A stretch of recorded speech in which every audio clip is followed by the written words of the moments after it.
नमस्कार दोस्तों, हर हर महादेव। ओम नमः शिवाय श्री शिवाय। नमस्तुभ्यम दोस्तों, अगर आप हमारे चैनल पर नए हैं तो हमें सब्सक्राइब जरूर कर ले ताकि आने वाली वीडियो आपको जल्दी से मिल सके। दोस्तों, आज इस वीडियो में हमने आपको कुछ उपाय बताए हैं जो आपको अवश्य करने हैं। ध्यान से सुने, पूरा सुने। आधा अधूरा सुना हुआ कभी लाभ नहीं देगा। चलो चलते हैं, सुनते हैं। श्री शिवाय नमस्तुभ्यम दोस्तों, आप सभी लोग जानते हैं कि 15 मई 2024 को है मासिक दुर्गाष्टमी। और दोस्तों, ये वो अष्टमी है दोस्तों। इसी दिन किया जाने वाला पंडित जी द्वारा बताया गया पीपल के पानी की बिंदी वाले उपाय आप लोगों को जरूर करना चाहिए, क्योंकि दोस्तों ये एक ऐसा उपाय है जो कि हर कभी नहीं किया जाता है। अष्टमी के दिन किया जाता है और बहुत सारे लोगों ने इस उपाय को किया भी है और उनको इस उपाय को करने का फल भी जरूर मिला है।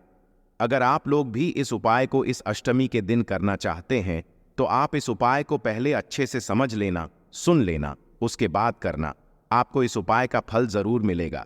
सबसे पहली बात दोस्तों, ये पीपल के पानी की बिंदी वाले उपाय को हमें कब करना है, किस लिए करना है, कैसे करना है, ये हम लोग जान लेते हैं। देखिए, अगर आपके घर में आपको ऐसा लगता है बहुत ज्यादा दुख और परेशानी आ रही है, अब वो दुख और परेशानी किसी भी तरह की हो सकती है, धन से जुड़ी हुई भी हो सकती, सती है, रोग और बीमारी से जुड़ी हुई भी हो सकती है, या किसी भी प्रकार की दुख और समस्या आपके जीवन में हो सकती है। अगर आपको ऐसा लगता है कि भाई ये समस्या किस वजह से आ रही है, हमें इसके बारे में कुछ अता पता नहीं है, हमने उपाय भी करके देख लिए, बहुत सारे व्रत भी करके देख लिए, पर हमारी वह दुख और परेशानी दूर ही नहीं हो रही है। 15 मई शीतला अष्टमी के दिन आप लोगों के लिए बहुत खास है और इस अष्टमी को आप लोगों को पीपल के पानी की बिंदी वाले उपाय जरूर करना चाहिए, क्योंकि ये वो उपाय है जो कि उपाय को करने से आपकी निश्चित ही जितनी भी प्रकार की दुख और परेशानी होंगी वो सारी दूर हो जाएंगी। अगर आपके घर के ऊपर पितृदोष भी होगा, क्योंकि आप सभी लोग जानते हैं शीतला अष्टमी का जो दिन होता है वो पितरों के लिए विशेष रूप से महत्वपूर्ण होता है। तो आपको चाहे पता हो चाहे ना हो कि अगर आपके ऊपर पितृदोष है या नहीं है, आपको पता नहीं भी है ना, तो भी अगर आप लोग उपाय को कर लोगे तो आपको उपाय का फल जरूर मिलेगा। आपके जीवन से दुख और परेशानी जरूर दूर होगी। किसी भी प्रकार की दुख और परेशानी ही क्यों ना हो, वह दूर जरूर हो जाएगी। चाहे कर्जा हो, चाहे धन की प्राप्ति से जुड़ा हुआ कोई मतलब समस्या हो, सारी दुखर समस्याएं दूर होंगी। चलिए दोस्तों, अब हम समझते हैं कि इस एक चावल की कटोरी वाले उपाय को आप लोगों को कैसे करना है, कब करना है, किसको करना है, किस समय करना है। देखिए, सबसे पहली चीज, इस वाले उपाय को किसको करना है वो आप लोग सुन लीजिए। देखिए, इस बार की अष्टमी बहुत ही ज्यादा खास है, क्योंकि ये अष्टमी साधारण अष्टमी नहीं है दोस्तों। अष्टमी के दिन इस वाले उपाय को घर में से किस व्यक्ति को करना है, घर में से किसी एक व्यक्ति को करना है, सभी व्यक्ति को नहीं करना है। इस बात का आप लोग ध्यान रखना है। देखिए, इस उपाय को जो है घर के सभी सदस्यों को करने की जरूरत नहीं है। घर का कोई भी एक बड़ा सदस्य, चाहे वो माताएं बहनें हो, चाहे वो कोई पुरुष हो, कोई भी इस व्यक्ति को कर सकता है। मतलब वह घर का बड़ा सदस्य होना चाहिए और घर का कोई एक व्यक्ति ही इस उपाय को करेगा। इस बात का भी आप लोग ध्यान रखना। अब इस उपाय को करना किस समय है, तो यहां पर हम आपको बता दें कि इस उपाय को आप लोगों को मुख्य रूप से सुबह के समय करना है। कब करोगे? सुबह के समय करोगे। पर किसी कारणवश आप लोग सुबह के समय नहीं भी कर पाते हो ना, तो शाम के समय प्रदोष काल में भी आप लोग इस वाले उपाय को कर सकते हो, है ना। तो देखो, उपाय की सामग्री क्या है वो सुनो। देखो, इस उपाय में आप लोगों को एक बेल पत्र की आवश्यकता पड़ेगी, एक शमी पत्र की आवश्यकता पड़ेगी, एक श्वेत पुष्प मतलब एक सफेद फूल की आवश्यकता पड़ेगी और एक लाल फूल की आवश्यकता पड़ेगी। अब यहाँ पर हम आपको बता दें, सफेद फूल वो लेना जो भगवान शिव जी के शिवलिंग पर समर्पित होता हो, और लाल फूल आप लोग कोई सा भी ले सकते हो जो भगवान शिव जी की शिवलिंग पर समर्पित होता हो, जिसमें से उदाहरण के लिए आप चाहो तो गुलाब का फूल ले सकते हो, क्योंकि वो लाल होता है। पर एक फूल आपको लाल कलर का लेना है और एक सफेद कलर का लेना है, एक बेलपति और एक शमी पत्र। तो आप लोगों को हमने बता ही दिया है ना। तो ये 4 तरह की सामग्री है जो कि इस उपाय में प्रयोग होंगे। अब इस उपाय को आप सुबह कर रहे हो चाहे शाम को कर रहे हो, मुख्य रूप से सुबह ही करना है।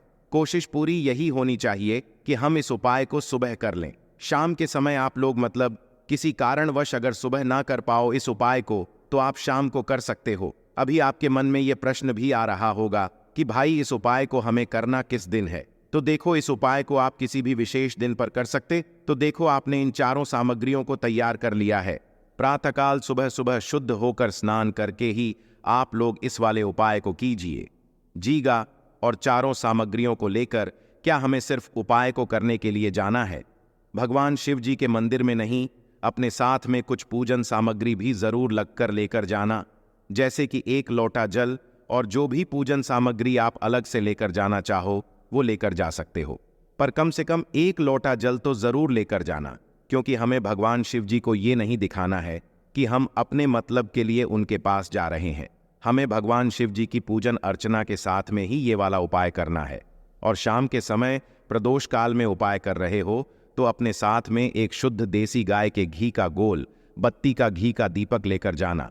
वह दीपक आप आटे का तैयार कर सकते हो। मिट्टी का लोगे तो नया दीपक लेना पड़ेगा। इससे अच्छा यही है कि एक छोटा सा मीडियम साइज का आटे का दीपक तैयार करके उसके अंदर गोल बत्ती रख के शुद्ध देसी गाय का घी डालकर आप जो है उस दीपक को बनाकर ले जाओ और अपनी उपाय की सामग्री ले जाओ इस उपाय को करने के लिए। तो जैसे ही आप भगवान शिव जी के मंदिर में पहुंचते हो, क्या चाहते से ही हमें ये वाला उपाय करने लग जाना है? नहीं, पहले आपको अपनी पूजन अर्चना करना है। अगर 1 लोटा जल लेकर गए हो तो 1 लोटा जल शिव जी पर चढ़ाना है। पूजन सामग्री और भी जो लेकर गए हो, पूजन थाली तैयार करके लेकर गए हो, तो उससे पूरी पूजन जो है आप लोगों को भगवान शिव जी की शिवलिंग की कर लेना है। जैसे ही आप लोगों की पूजन हो जाती है, उसके बाद में आप लोगों को ये वाला उपाय करना है। उसी तरीके से शाम के समय की बात करें तो शाम के समय जो आप दीपक तैयार करके लेकर गए हुए हो, उस दीपक को आप लोगों को क्या करना है कि सबसे पहले भगवान शिव जी के मंदिर में बैठकर जलाना है ना? वो जो दीपक आप लोग जलाओगा वो घर से जलाकर नहीं लेकर जाना है, मंदिर में बैठकर ही जलाना है और अपनी माचिस से जलाना है। किसी और की माचिस मत लेना, वरना उपाय का फल उस व्यक्ति को भी मिल जाएगा। तो अपनी माचिस से आप अपना ये जो दीपक है इसे अच्छे से जला लीजिएगा और शिवलिंग के पास में रख दीजिएगा। शिवलिंग के इतना पास भी मत रखिएगा कि शिव जी को आंच लगे, थोड़ी सी दूरी बनाकर, है ना? और आप चाहो तो इस दीपक से आरती उतार कर भी शिव जी के शिवलिंग के पास में इस दीपक को रख सकते हो। उसके बाद में अब आप शिवलिंग के पास में बैठ जाओ, सामने ही बैठ सकते हो, आसपास भी बैठ सकते हो उपाय को करने के लिए, है ना? तो भाई अपने उपाय की पूरी सामग्री आप लोग निकाल लो, अपने सामने निकाल कर रख लो। और अब करना क्या है? देखो, उपाय अब यहां से शुरू होता है।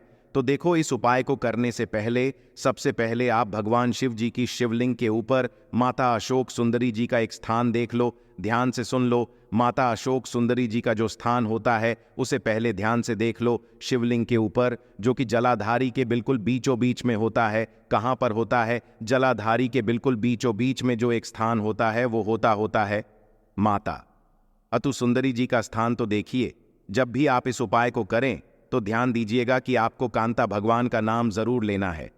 कांता भगवान का नाम लेते हुए ही आपको इस वाले उपाय को पूरा करना है। और शिव और नारायण का नाम भी आप लोगों को साथ में लेते जाना है। इस बात का आप लोगों को ध्यान रखिएगा। कांता भगवान और शिव और नारायण का नाम लेते हुए ही आप लोगों को यह वाला उपाय करना है। आप लोग कांता चक्र भी नाम ले सकते हो और कांता भगवान भी नाम ले सकते हो, शिव और नारायण। तो आपको नाम लेना ही लेना है। अब आपको क्या करना है? सबसे पहले अपनी एक बेलपत्र लेना है। एक बेलपत्र को आपको माता अशोक सुंदर जी वाले स्थान पर समर्पित करना है, जिसमें कि इस बेलपत्र की डंडी का मग जलाधारी की तरफ होगा, जहां से जल बहता है और नीचे गिरता है। उस तरफ करके आप लोगों को इस एक बिलपत्री को माता सुकंद जी वाले स्थान पर समर्पित कर देना है। उसके बाद बात आती है शमी पत्र की। तो इस एक शमी पत्र को भी आप लोगों को माता अशोक सुंद जी वाले स्थान पर समर्पित करना है। शमी पत्र की डंडी का मुख भी आपको जलाधारी की तरफ करके ही रखना है, जहां से जल बहता है और नीचे गिरता है। उसके बाद में दोस्तों, अब आपको अपना वह सफेद फूल निकाल लेना है। सफेद फूल भी आप लोगों को भगवान शिव जी की माता असू जी वाले स्थान पर समर्पित करना है। खिला हुआ भाग इसमें जो होगा वो शिवलिंग की तरफ होगा। खिला हुआ भाग शिवलिंग की तरफ, और जो डंडी का भाग होगा फूल की, वो जलाधारी की तरफ पीछे की साइड हो जाएगा। तो एक सफेद फूल जैसे ही समर्पित करते हो, उसके बाद आखिरी में एक लाल फूल जो आप लेकर आए हो, उस लाल फूल को भी आप लोग समर्पित कर देना।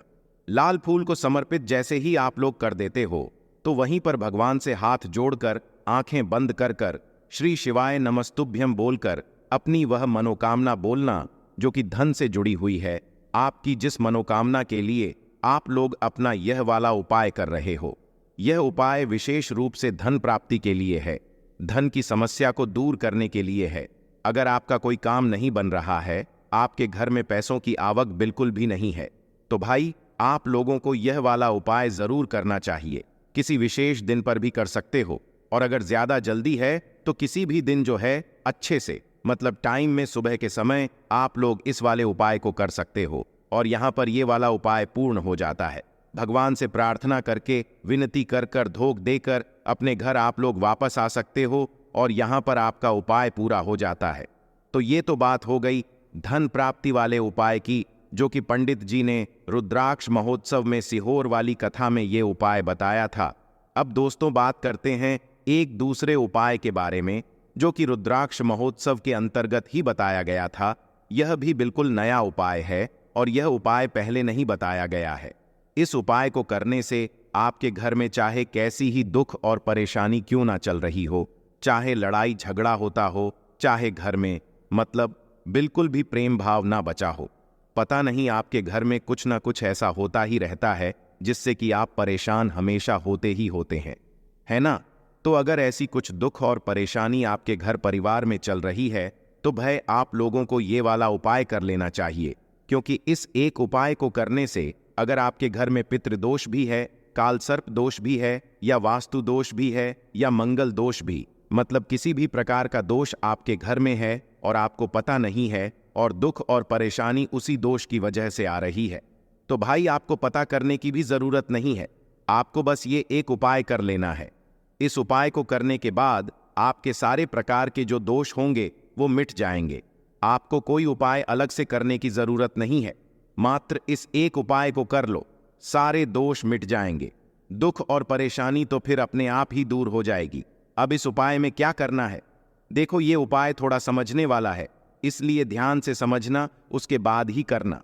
तो देखो, इस वाले उपाय को भी आप किसी भी दिन कर सकते हो, पर इस उपाय को करने का जो समय है वो मुख्य रूप से सुबह का समय, और सुबह के समय ही आप लोग प्रातःकाल इस उपाय को करना। 10, 11, 1200 बजे तक भी अगर उपाय को करोगे तो भी चल जाएगा, कोई दिक्कत वाली बात नहीं है। इस उपाय को भी किसी विशेष दिन पर करोगे तो ज्यादा बेहतर है, और वैसे भी कर सकते हो।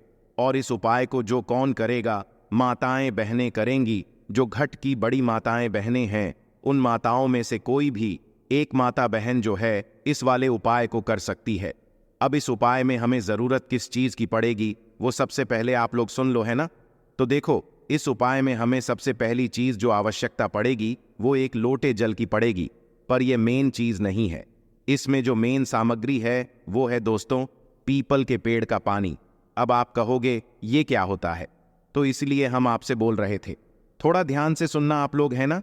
तो देखो, जब भी आपने देखा होगा जहां पर भी पीपल का पेड़ लगा हुआ होता है, तो पीपल के पेड़ के नीचे आप लोग देखना, आपको कुछ गीला गीला सा निशान हमेशा देखने को मिलता है। तो वो गीला गीला से निशान किसका होता है, वो पीपल के पेड़ का पानी का होता है, या जो पानी के जैसा दिखने वाला कोई चीज होती है जो कि पीपल के पेड़ से ही जो है नीचे गिरती है ना। तो भा आपको करना क्या है, पीपल के पेड़ का वो हल्का सा पानी लेना है ना। हल्का सा पानी ना मिले, जमीन पर गिर करके और वो गीला हो तो भाई आपको उसी को ले लेना है, क्योंकि इसकी मात्र में एक बिंदी चाहिए। मात्र आपके हाथ में वो जो है स्पर्श हो जाए, आपका हाथ की उंगली गीली हो जाए, इतना हमें पीपल के पेड़ का वो पानी चाहिए, है ना। आप लोग थोड़ा समझ जाइएगा इसे कि यह जो पानी होता है ये पीपल के पेड़ के ऊपर से ही गिरता है। आपने जहां पर भी पीपल का पेड़ देखा होगा, नीचे जरूर गीले गीले से निशान देखे होंगे, तो वो पीपल के पेड़ का पानी ही होता है। तो आपको क्या करना है, उस पानी की एक बूंद ले लेनी है, या जहां से जहां पर भी वो पानी गिर रहा हो, भाई आपको थोड़ा सा उसे झेल लेना है। हल्का सा चाहिए, बिल्कुल हमें एक ऊंघ की बिंदी के बराबर चाहिए। तो आपको क्या करना है कि उस पीपल के पेड़ के पानी को जो है लेकर आ जाना है, किसी एक छोटी सी कटोरी में जो है उसका हल्का सा स्पर्श करके रख लेना, ताकि वो आपकी उंगली में सूख ना जाए, है ना किसी पात्र में अलग से थोड़ा सा उसका स्पर्श कर लेना, ताकि हल्का सा जो है गीला गीला आपके उस पात्र में हो जाए, ताकि शिव जी के मंदिर में जाकर आप लोग उपाय कर सको। तो भाई जो पीपल के पेड़ के नीचे से जो पानी गिर रहा है भाई, उसको थोड़ा सा आप लोगों को रख लेना है अपने साथ में, और एक लौटा जल घर से भरकर लेकर आना है। वो आपको अपने साथ में रख लेना है और अपने घर के पास में जो भी शिव मंदिर हो वहां पर चले जाना है। शिव जी के मंदिर में पहुंचकर, शिवलिंग के पास में पहुंचकर भगवान के दर्शन करके शिव जी के शिवलिंग के पास में बैठकर आप लोगों को ये वाला उपाय करना है। अब ध्यान से सुनो, उपाय कैसे करना है। देखो, पहले समझो कि इस वाली जो बिंदी है, जो आप लोग पीपल के पेड़ का पानी लेकर आए हुए हो, इस पानी को हमें कहां पर लगाना है। इस पानी के मात्र हमें एक बिंदी लगानी है। पूरा पानी भी कहीं पर कुछ नहीं करना है, हल्का सा गीला गीला सा भी अगर आपको जो है मिल जाता है पीपल के पेड़ से, तो भाई आपको उसे मात्र किसी भी पात्र में थोड़ा सा लेकर आ जाना है और अपनी उंगली को गीला कर लेना है। अपनी कोई सी भी एक जो शुद्ध वाली उंगली होती है, अच्छी वाली उंगली होती है जिससे हम टीका करते हैं, उस उंगली में आपको वह जो है पीपल के पेड़ का पानी थोड़ा सा लगा लेना है। लगाने के बाद क्या करना है, आपने देखा होगा जब हम शिव जी पर जल चढ़ाते हैं, शिव जी पर जल चढ़ाने के बाद वो पूरा जलाधारी से होता हुआ जलाधारी से नीचे गिरता है। तो जलाधारी से जब वो नीचे गिरता है तो भाई जलाधारी जितनी मोटी होती है उतना ही मोटा वह आखिरी का भाग होता है। तो आप ये समझो कि भाई जलाधारी में से जहां से जो आखिरी भाग है, जलाधारी का जहां से जल नीचे गिर रहा है, भाई उस भाग में शिवलिंग की जलाधारी जितनी मोटी होगी उतना वह मोटा भाग होगा। तो भाई आप लोगों को मात्र उस आखिरी भाग के बिल्कुल बीचों बीच में अपनी इस बिंदी को लगाना है, जो कि आप पीपल के पेड़ के पानी से लाए हुए हो। तो पीपल के पेड़ के पानी में अपनी उस उंगली को थोड़ा सा लगाकर, अपनी उंगली को गीला करके आपको क्या करना है कि जो जलाधारी होगी, जलाधारी का जो आखिरी भाग होगा जहां से जल बिल्कुल नीचे गिरता है, तो भाई उसी भाग में आप लोगों को जो है बीचों बीच में बिल्कुल ये बिंदी लगा देनी है। हमें पता है कुछ लोग नहीं समझ पा रहे हैं, तो आप लोग ये ध्यान से देखो कि आप सामने की तरफ बैठे हो और सामने की तरफ आप लोगों को जलाधारी का वो आखिरी भाग दिख रहा होगा। जितनी मोटी जलाधारी होगी उतना मोटा आप लोगों को वह भाग दिख रहा होगा, है ना। तो भाई उस मोटे भाग के बिल्कुल बीचों बीच में, जलाधारी के वह आखिरी मोटे भाग के बिल्कुल बीचों बीच में आप लोगों को इस बिंदी को लगा देना है। जो बिंदी का पानी आप लोग जो है पीपल के पेड़ से लाए हुए हो, तो उस एक बिंदी को आपको मात्र उस जलाधारी के आखिरी भाग के बिल्कुल मोटे मोटे से जो भाग होगा आखिरी में उसके बीचों बीच में लगा देना है। और बीचों बीच में लगाने के बाद फिर अपना वह एक लोटा जल निकालना है और शिव जी की शिवलिंग के ऊपर आपको एक धारा से धीरे धीरे करके चढ़ा देना है। और भगवान शिव जी के पास में 2 मिनट बैठिए, अपनी दुख और परेशानी भगवान शिव जी से थोड़ा निवेदन कीजिएगा और आपका आशीर्वाद हमें प्रदान कीजिए।